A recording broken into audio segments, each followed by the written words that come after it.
మీరు ఈ మార్గ తయారు కావద్దని మిమ్మల్ని అందరినీ కోరుతున్నా. సరస్వతి సిమెంట్స్ షేర్స్ దీంట్లో మీరు చూస్తే ఇనిషియల్ గా ఒక అగ్రిమెంట్ చేసుకున్నారు. జగన్మోహన్ రెడ్డి, విజయమ్మ 51.01% షేర్స్ విజయమ్మకు ట్రాన్స్ఫర్ చేయాలని 21లో ఒక అగ్రిమెంట్ చేసుకున్నారు. ఆన్ జూలైలో 6th లో 2024 విజయమ్మ ఆ షేర్స్ అని ట్రాన్స్ఫర్ అయినాయి. ఆ షేర్స్ ని కూతురికి ఇచ్చింది. దానిపైన ఎక్స్-సీఎం ఎన్సీఎల్టీలో కోర్టులో కేసు వేశాడు 10th 2024 claiming that this transfers is illegal and shares belong to me అని. దానిపైన విజయమ్మ కోర్టుకు వెళ్లి entire shares are with me and also with my name only, I have not transfer to Sharmila అని చెప్పి ఆవిడ ఒక అఫిడవిట్ వేశారు. ఇది ఉమెన్ ఎంపవర్మెంట్ కాదు, ఆడబిడ్డలకు ద్రోహం చేయడమే. మీరు ఎవరన్నా గానీ ఇలాంటి పనులు చేస్తే ఇక్కడ ఉండే మెంబర్లు కూడా హెరాస్మెంట్, ఆడబిడ్డల్ని హెరాస్ చేయడం. This is a case study. ఎందుకు నేను ఈరోజు మాట్లాడుతానంటే దిశ అవాయిడ్ చేద్దాం అనుకున్నాను.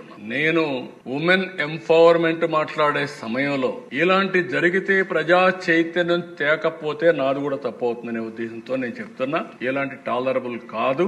ఇలాంటి విషయాలపైన సమాజం కూడా జీరో టాలరెన్స్ పైన ఉంటే, కడాన తల్లికి న్యాయం చేయలేని వ్యక్తి, సిస్టర్ కి న్యాయం చేయని వ్యక్తి సమాజం కోసం పనిచేస్తారంటే అది నమ్మడానికి వీలు లేదని చెప్పి కూడా నేను ఒక్కసారి తెలియజేసుకుంటూ